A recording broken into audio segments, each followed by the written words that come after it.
À l'âge de 5 ans, mes parents m'ont amené pour prendre une photo sur la rue Saint-Jean à Québec. Et puis, je me souviens, ils ont voulu me donner un ballon dans les mains. J'avais rien que 5 ans. Et puis, j'ai dit, non, moi, je veux un avion. Puis, par hasard, ils avaient un avion, un Beechcraft 18, en métal, miniature, qui était juste à côté. Quand j'ai été à Québec Air, le premier avion que j'ai volé, à ce moment-là, j'avais 21 ans, ils m'ont entraîné sur un Beechcraft 18, exactement la même chose que ça. C'est incroyable, hein? Alors, ça veut dire que dans ma tête, je l'avais déjà, l'idée. J'étais sûr que j'étais pour être pilote. Le premier vol que j'ai fait, les routiers de Québec, j'avais seulement 3h52 de vol.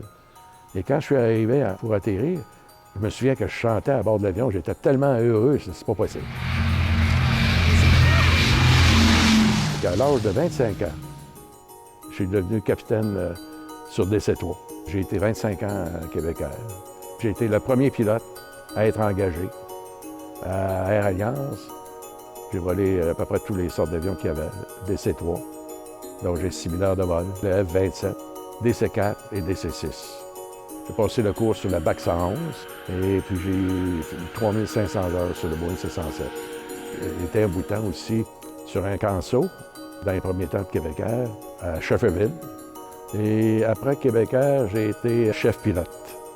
À Conifère Aviation, c'était pour l'arrosage des forêts, pour la tordeuse des bourgeons, un peu partout dans la province de Québec. C'était assez dangereux parce qu'on volait environ 100 pieds au-dessus des arbres.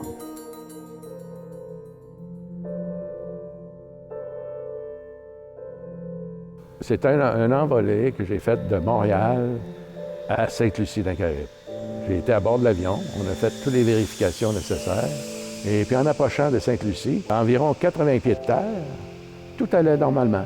Et là, on est parti en descendant, puis j'ai complètement perdu la piste en avant de moi. Je ne la voyais plus. Puis on est tombé à terre de 80 pieds.